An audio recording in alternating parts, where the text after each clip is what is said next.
Let's make a magnetic wolf tail for my LOONA cosplay from upholstery foam.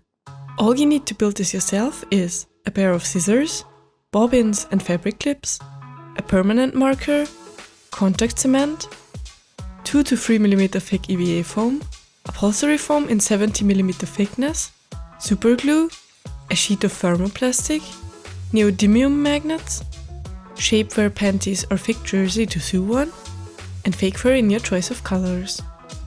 You can find the tail pattern for these instructions in the links in the video description. Let's get ready to craft. First, tape the pattern together, cut it out and check if the scale works for you. You can scale it up or down to fit your size, of course. Copy the patterns onto a thin EVA foam layer and then twice onto the upholstery foam with your marker and add all the guiding lines. The EVA foam part should be one continuous layer. The upholstery foam can be split into the 10 tail pattern pieces to fit your material size already. Cut out all foam parts and the mirrored counterparts. Then start cutting them to shape. We want these pieces to form a tail and make it movable, so we'll take away around all edges.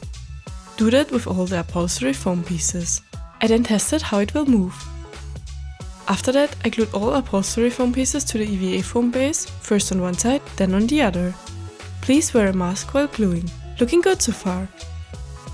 We can now move on to the attachment. I'm using neodymium magnets and warbler to make a hidden harness. For choosing the strength of the magnets, orient yourself on how heavy your chosen foam type is. Alternatively, you can also use a belt or similar things to attach the tail. Glue the magnets to one of the thermoplastic sheets per harness side and then, using a heat gun, close it with another thermoplastic sheet. Be careful to glue the two sides with the magnetic attraction facing towards each other. Do that for both the cap attachment and the cap part. I used a needle to poke holes into the cap part to securely attach it to the tail later on. Then I glued the cap to the tail. I then sewed some panties from thick jersey fabric using one of my own panties as a template. You can either use one of yours as your template or use a pre-made one, preferably a stronger fabric like shapewear. Using a small piece of fabric, I sewed a small pocket for the cap attachment piece into the panties. Now it can be worn underneath any of your garments to attach the tail without poking any holes into the closed fabric. After that, it's time for the tail cover. I cut out those pattern pieces from fake fur, carefully from the back with a box cutter to not destroy the fibers.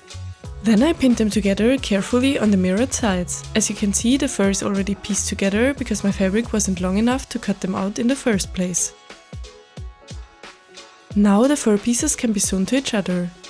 Afterwards, I brushed the fur out that got tangled in the seam to hide the seam line better.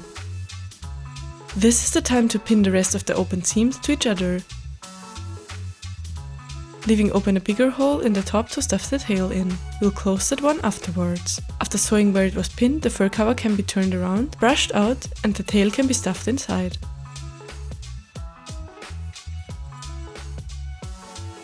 Now the open seams can be closed with hand sewing. This includes the area around the cap where we poked holes into the thermoplastic to attach it. And that's it, your magnetic wolf or foxtail is done. You can find the pattern for it in my Etsy shop, link is in the description. In case you want to see more content like this, leave a follow over on my Instagram. Thanks for watching and crafting with me, and see you in the next one. Bye bye!